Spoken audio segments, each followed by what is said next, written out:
Ukraine के सैनिकों पर कहर बनकर टूटे और उन्हें मौत के घाट उतारा। यह तक दावा किया गया कि यूक्रेन जंग में ज़ेलेंस्की के सैनिकों को मारने के लिए केवल गोली का इस्तेमाल नहीं हुआ, बल्कि हथौड़े और कुल्हाड़ी से भी उनकी जान ली गई।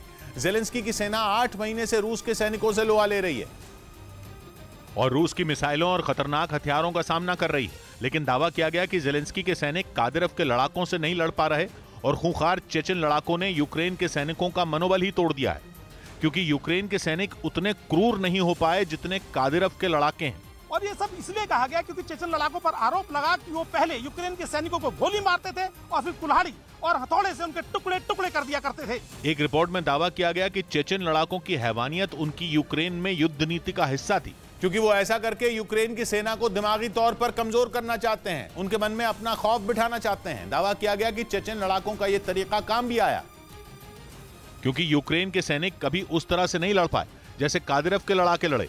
लेकिन अब खबर है कि चेचन लड़ाकों का जवाब देने के लिए तालिबान यूक्रेन पहुंच रहे हैं, जिसमें उन्हें अलकायदा का भी साथ मिल रहा है। सूत्र बता रहे हैं कि इस काम के लिए तालिबान को पाकिस्तान की फौज और खुफिया एजेंसी ISI ने राजी किया है और उन्हें मुंह मांगा पैसा ऑफर किया है। मतलब यूक्रेन जंग में अब गोला बारूद ही नहीं चलेगा, बल्कि पुतिन और ज़ेलेंस्की की ओर से 2 ऐसे खतरनाक गुट भिड़ेंगे जो जान देना भी जानते हैं और जान लेना भी।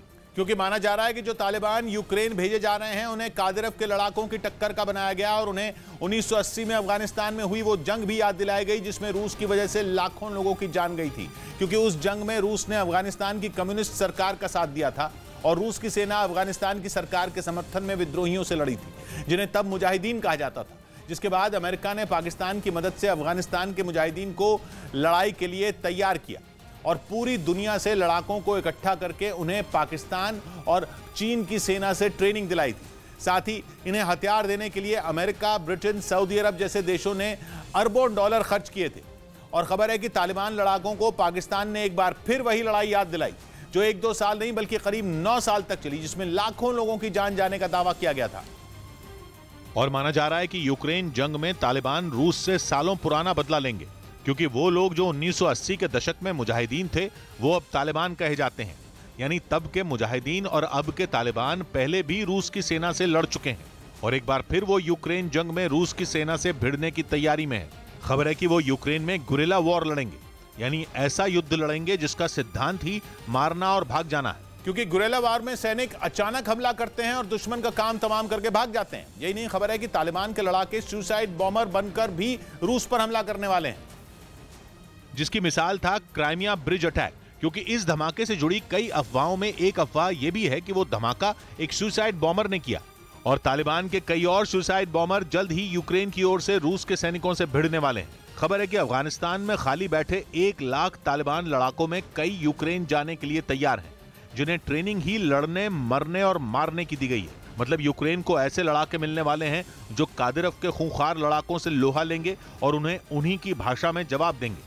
क्योंकि कहा जा रहा है कि अमेरिका के इशारे पर पाकिस्तान ने तालिबान को यूक्रेन में भेजने की प्लानिंग की, क्योंकि वो ये साबित करना चाहता है कि पाकिस्तान अमेरिका के साथ है, न कि रूस के साथ। यूक्रेन ने दावा किया कि खार्किव पर कब्जे के लिए रूसी सेना ने वहां हजारों मिसाइलें दागी। यूक्रेन ने सबूत के तौर पर इसका एक वीडियो भी जारी किया, जिसके जरिए यह जताने की कोशिश की गई कि पुतिन की सेना ने खार्किव में मिसाइलों की बारिश की थी। इस वीडियो में वहां इस्तेमाल हो चुकी मिसाइलों का अंबार दिखाई दिया, उनके टुकड़े चारों तरफ बिखरे नजर आए। असल में यूक्रेन के राष्ट्रपति ज़ेलेंस्की ये दावा कर चुके हैं कि जंग की शुरुआत से अब तक पुतिन की सेना 4,500 मिसाइलें दाग चुकी है और इनमें ज्यादातर का इस्तेमाल रूस ने खार्किव में किया ताकि वो इन मिसाइलों के दम पर इस इलाके को अपनी मुट्ठी में कर सके। ज़ेलेंस्की की सेना ने हाल ही में खार्किव समेत कुछ दूसरे इलाकों को रूसी सेना के कब्जे से छुड़ाया है।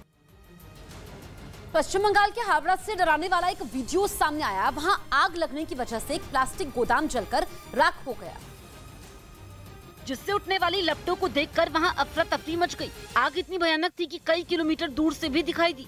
वहां से आए एक वीडियो में गोदाम से उठती लपटें आसमान छूने को बेताब नजर आई, जिसके बाद पूरे इलाके में दहशत मच गई। आग को बढ़ता देख आसपास के लोगों की चिंता भी बढ़ गई।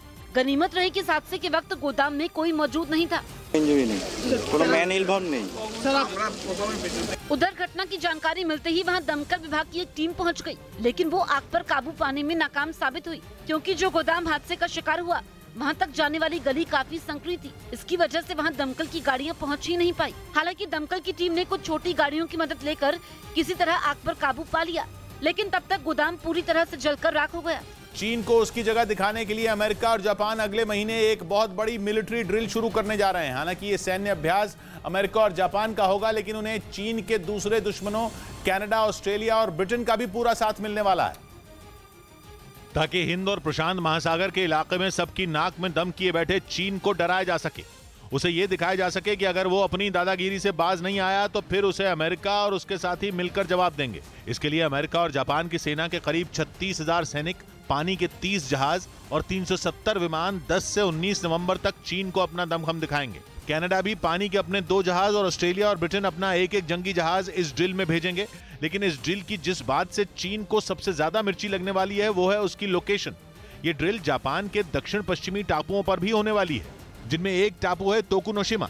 तोकुनोशिमा टोक्यो से ज्यादा ताइवान की राजधानी ताइपे के करीब है, और ताइवान चीन की दुखती रग है जिसे दबाकर जापान उससे हिसाब बराबर करना चाहता है। बीते कुछ वक्त से चीन ने जापान के लिए मुसीबत खड़ी की हुई है।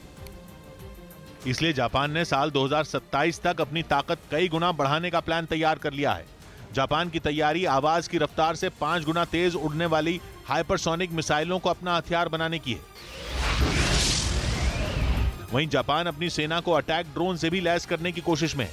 अब तक जापान की सेना ड्रोन को जंग के मैदान का अहम हथियार नहीं मानती थी, लेकिन यूक्रेन की जंग में तुर्की के बारख्ताश और ईरान के शाहिद ड्रोन ने जिस तरह अपना लोहा मनवाया है, उससे जापान ने भी अब स्ट्रेटजी बदल ली है।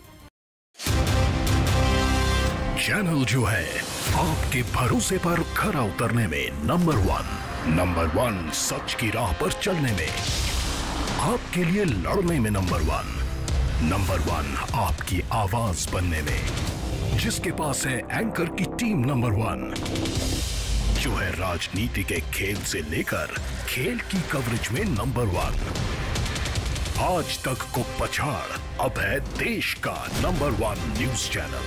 तो देखते रहिए न्यूज़ 18 इंडिया।